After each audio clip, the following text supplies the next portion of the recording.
Hello everybody, welcome to another edition of our channel to teach you how to make money in crypto.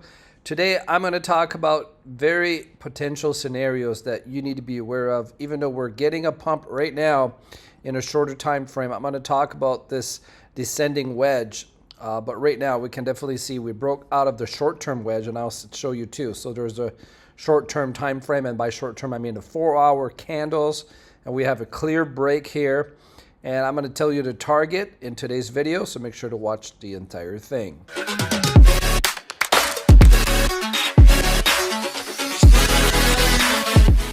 Now, let's talk about the macro level, and for that, we need to zoom out a little bit. So let's say we go to 1 day, we can see that there are two major potential scenarios, okay?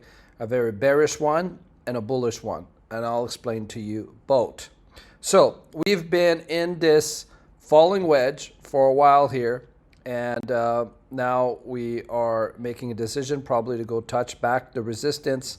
And the big question is, are we going to break through it, or are we going to be bearish and actually go down to a lower level? Now, to be able to play with these support and resistance lines takes some skill, you know, because there's a lot of time frames you can look at it. Like if you look 4-hour, then you would have to fix, you know, this line, this support line a little bit lower, which would bring the target down to about, you know, 7K or ish.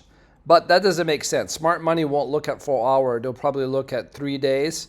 And if we do at 3 days, we need to adjust those lines a little bit better, because you will see that, yeah, it doesn't really make sense at that level that it will go down to 7K. I don't believe that. So playing with it, we can basically see, let me adjust this, that, yeah, you have these wicks here that are just passing it, but we can adjust this one up a little bit like this, and it would still make sense because there's a wick that goes past it, there's a wick there, but it closed the candle above. So the target could potentially change to about 9 or even 10,000, which would be more aligned with the major support here. So I think in that case, I don't think 7K makes sense. Smart money will look at the bigger time frame.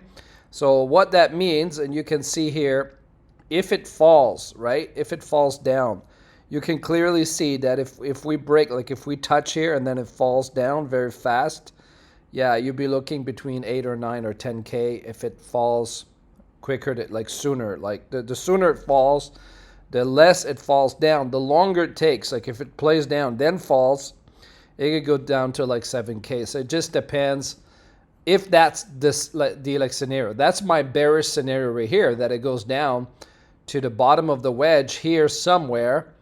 And again, the longer it takes to fall. And right now we're not. Right now we're pumping. So it looks like we're going to be touching the top of the wedge. And then we have some targets for that. So from, you know, about from the bottom till now, it's about a 15% pump, which makes a lot of sense. Now, the question is are we going to have a clear break, right? Like right away and make our way back to, well, a higher like level, you know, up to the wedge? And the answer is nobody really knows. It depends on the CPI numbers and all that stuff, right? So I personally don't think that we're going to break out right away. I personally think that we are going to make our way on the top of the falling wedge before we break through. And who knows how long that will take. But I think we will slowly fall to lower levels, maybe 17, 16K. And then we'll see what the news is, right? If we're bearish news, then of course it's going to keep falling slowly. Otherwise, I expect a break coming maybe October, November, and then making our way up. So that's what I have for you today. Hope that helps. Make sure to subscribe to the channel if you want to keep getting guidance like this. If you want to know how I'm trading this market right now and how to make a lot of money, then go to the description and sign up for a pay-to-trade service. Otherwise, I'll see you in the next video.